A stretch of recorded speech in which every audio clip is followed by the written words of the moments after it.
with each other. We have to be very careful. Usually when I talk to my cosmonaut crewmates, I speak Russian if I can, and then when they speak to me, they use English, and that works out pretty good. Over.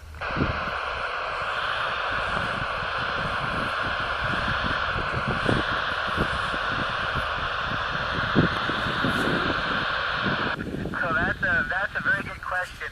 I make mistakes and learn little things all the time. Today I went to smell some Russian shampoo before I use it.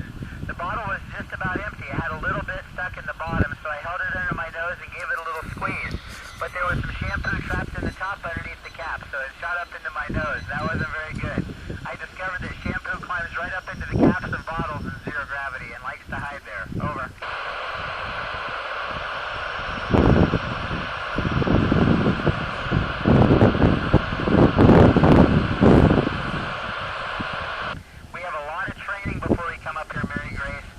First we give in first aid, we can give CPR if we need it.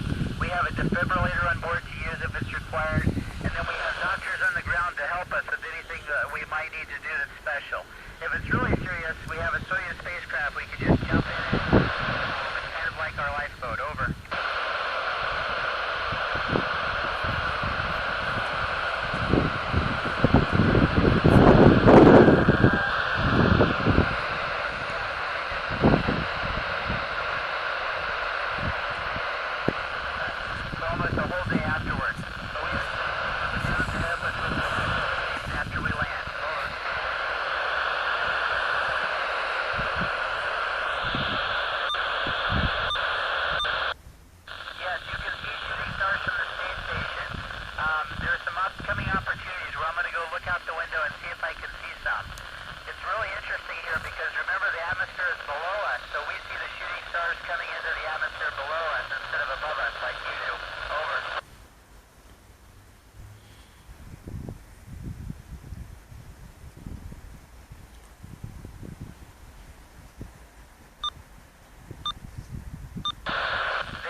Also, the short periods on the plane don't cause any bone or muscle problems like the long space flight does, but it's still very good training.